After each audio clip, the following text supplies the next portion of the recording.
यार कोई पहचान सकता है भला कि ये x Indian prime minister Indira Gandhi नहीं बल्कि बॉलीवुड स्टार कंगना रनावत है। क्या कमाल का गेटअप है और ऊपर से कंगना जी की एक्टिंग ऑफ कमाल एक्सेप्शनल है। कंगना रनावत की जिंदगी का ये सबसे बड़ा किरदार है। जी हाँ, दरअसल समझे आप, हम कर रहे हैं बात बॉलीवुड की अपकमिंग मूवी इमरजेंसी की। इमरजेंसी में कंगना जी बनी हुई है इंदिरा गांधी और शायद उन्होंने इसे अच्छी एक्टिंग अभी तक किसी भी किरदार में नहीं की होगी।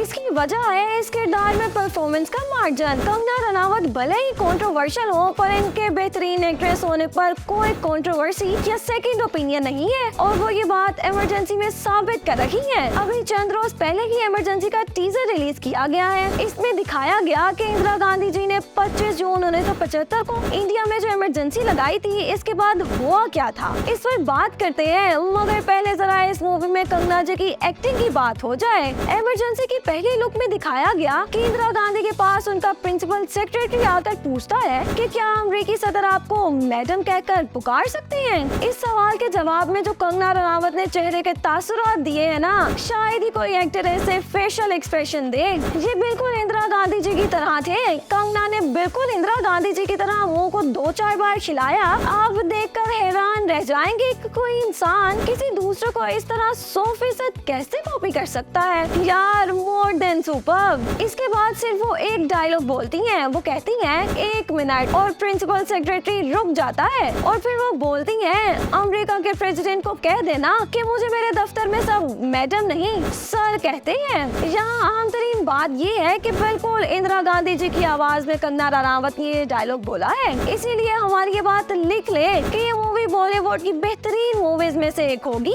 और इससे भी मजे की बात ये है कि इस फिल्म की स्टोरी और डायरेक्शन है खुद कंगना रनावत की और तो और वो इसकी प्रोड्यूसर भी है। इन्होंने अपनी तमाम जमा पूंजी इस मूवी पर लगा दी है। और अब बात इमरजेंसी की स्टोरी की, तो दोस्तों इंदिरा गांधी जी का इमरजेंसी लगाना आज तक कांग्रेस के चेहरे पर बदनुमा दाग है। इमरजेंसी लगाने की वजह से ही इंदिरा गांधी जी के दौरे हुकूमत को इंडिया का डार्केस्ट एरा ऑफ डेमोक्रेसी कहा गया है। नए टीजर में दिखाया गया कि इंडिया में दंगा फसाद हो रहा है और फिर इसी फसाद की तस्वीर अखबार में दिखा दी जाती है और अखबार की हेडलाइन होती है कि मुल्क में इमरजेंसी लगा दी गई। एक और खबर में लिखा है कि अपोजिशन लीडर्स को अरेस्ट कर लिया गया और साथ ही बोला गया कि इंडिया की तारीख का सबसे तारीख वक्त शुरू हो चुका है। दिखाया गया कि टीवी नशरियात बंद करा दी गई। साथ ही कहा गया कि सरकार राज नहीं बल्कि गरूर तकब्बुर का राज है। ये हमारी नहीं इस देश की मौत है। और साथ ही दिखाया गया कि दीवार पर लिखा है तशद्दुद बंद करो, राइट्स बहाल करो और फिर लोगों को प्रोटेस्ट करते और गोलियां खाते दिखाया गया। साथ ही अखबार की खबर दिखाई गई कि इंडियन डेमोक्रेसी क्राइसिस का शिकार हो गई। इंदिरा गांधी प्राइम मिनिस्टर हैं या फिर डिक्टेटर। और फिर इंदिरा गांधी के रूप में कंगना रनावत बोलती हैं कि मुझे इस देश की हिफाजत करने से कोई नहीं रोक सकता क्योंकि इंडिया इंदिरा है और इंदिरा इंडिया। यार यकीन करें मजा ना आए तो पैसे वापस। रही बात रिलीज की, तो इमरजेंसी को दुनिया भर में रिलीज किया जाएगा इस साल 24 नवंबर को। अब आप कमेंट करके बताएं कि क्या आप भी हमारी तरह इमरजेंसी का इंतजार कर रहे हैं या नहीं। और हाँ, वीडियो को लाइक और शेयर भी जरूर करें।